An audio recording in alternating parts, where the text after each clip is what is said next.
আলাইকুম, কেমন আছো? রিপ্লাই দিচ্ছ না যে, ব্যস্ত নাকি অন্য কারোর সাথে ব্যস্ত? ওয়ালাইকুম আসসালাম। হ্যাঁ বলেন। ব্যস্ত নাকি ফ্রি সেটা আপনাকে কেন বলতে হবে? আমি তো চিনি না আপনাকে। আমি ঘুরতে যাচ্ছিলাম, তো হঠাৎ দেখলাম তনু নামের একটা আইডি থেকে মেসেজ, তাই কিছুক্ষণের জন্য স্তব্ধ হয়ে গিয়েছিলাম। কেন?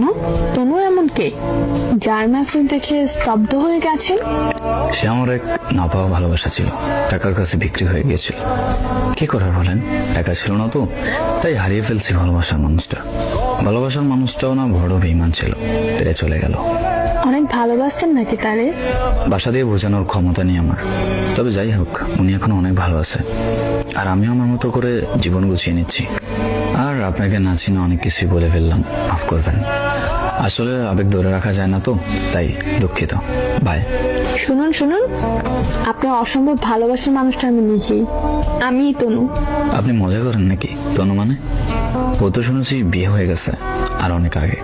তাহলে সে কিভাবে সামনে চোখ ফাঁকি দিয়ে আমার সাথে মেসেজ করবে? আপনি মজা করতেছেন। আমি তনু আসি। তুমি হঠাৎ? খুব মনে হচ্ছিল তোমার কথা। ও আচ্ছা, হঠাৎ আমার কথা মনে পড়ার বিশেষ কোনো কারণ? না, কোনো কারণ না, এমনি মেসেজ দিয়েছি। তুমি তো কারণ ছাড়া আসলে কিছুই করো না। তোমার ডাক্তার স্বামী কই? ব্রেকআপ। ব্রেকআপ নাকি ডিভোর্স? বিয়ে করিনি আমরা। তুমি যেন আমাদের মাঝে কখনো না আসো, সেজন্য ফ্রেন্ডের মাধ্যমে তোমায় মিথ্যে জানিয়েছি। বাহ, ভালো তো। আমি গিয়েছি কখনো আপনাদের মাঝে? না।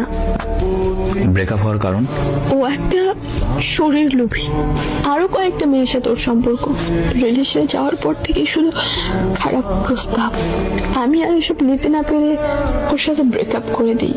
তারপর জানতে পারি ওর আরো কয়েকটা জিএফ আছে। হাসি ভাই কেন জানি ফেরেস্তা পাইছিলাম ভাবছিলাম, যার জন্য ফ্যামিলির সমস্যা দেখে চলে গেছে। তাহলে এখন আমার কাছে কি চাও? আমরা কি আগের মতো হতে পারি না? সরি, কি বলতেছেন? মাফ করে দেওয়া যায় না? আমার বাসার কাজের বউ হবা? এটা বলতে পারলে? কেন বলতে পারবো না? গত 3 বছর আগেই আপনি নাটক দেখিয়ে চলে গেছেন। আজ আমার অর্থ সম্পদ হওয়ার পর এখন আপনি আপনার ভুল বুঝছেন। আসলে আপনি টাকার কাছে বিক্রি হয়ে যাওয়া একজন চরিত্রহীন মেয়ে, তখনও টাকার কাছে বিক্রি হয়েছিলেন। আপনি যাওয়ার পর আমি যে নেশা করবো, এই করবো, সে করবো, ব্যাপারটা এমন ছিল না। আমি কিছুই করিনি। আমি ব্রেকআপ হওয়ার 2-3 মাসের মাথায় অস্ট্রেলিয়া চলে যাই বড় ভাইয়ের কাছে। তারপর কঠোর পরিশ্রম করে বাড়ি গাড়ি বানিয়েছি। 7-8 ঘন্টা ঘুমের জায়গায় 14 ঘন্টা ডিউটি করে টাকা রোজগার করেছি। বলেছিলাম না, কঠোর হবে আমার জবাব।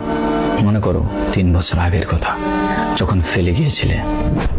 সময় হলে আমি তার কঠোর বদলা জবাব নেবো। এটার তেমনই প্রতিশোধের আগুন আমি নিজের ভিতর চালিয়ে রাখবো।